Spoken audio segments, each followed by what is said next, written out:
Christ centred ఫ్యామిలీలోనికి మరొకసారి మిమ్మల్ని ప్రేమపూర్వకంగా ఆహ్వానిస్తున్నాను.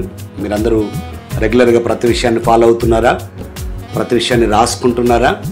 Thank you so much.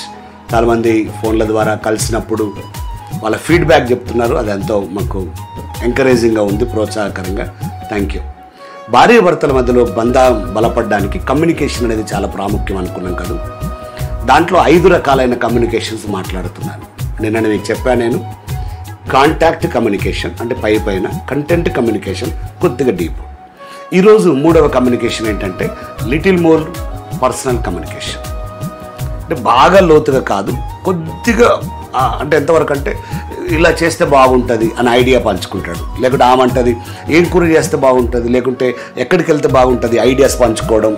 ఇక అప్పుడప్పుడు నువ్వు చేసింది కరెక్ట్గా లేదు, నువ్వు చేసింది కరెక్ట్గా లేదని జడ్జిమెంట్స్ మాట్లాడుకోవడం, లేకుంటే ఇద్దరు కలిసి కొద్దిసేపు ఫెలోషిప్ చేయడం. అంత డీప్గా ఏమి ఉండదు. అది జస్ట్ కొద్దిగా ఫీలింగ్స్. కాంటాక్ట్ కంటెంట్ కంటే దీంట్లో కొద్దిగా ఫీలింగ్స్ ఎంటర్ అవుతాయి. దీన్ని ఏమంటారంటే లిటిల్ మోర్ పర్సనల్ కమ్యూనికేషన్, అంటే కొద్దిగా వ్యక్తిగతమైన సంబంధం. 4వది ఏంటంటే కొంచెం ఇక వెరీ పర్సనల్ కమ్యూనికేషన్. అంటే వాళ్ళ ఫీలింగ్స్ షేర్ చేసుకుంటారు, వాళ్ళ భావోద్రేకాలు, వాళ్ళ మంచి చెడు, తర్వాత వాళ్ళ ఎమోషన్స్ కూడా వాళ్ళు ఎప్పటికప్పుడు షేర్ చేసుకుంటారు. నాకు ఇది బాగైంది, నాకు ఇది దుఃఖమైంది, నాకు ఇది సంతోషం అనిపించింది, ఆ యాంగ్జైటీ అదంతా కూడా చూపిస్తారు.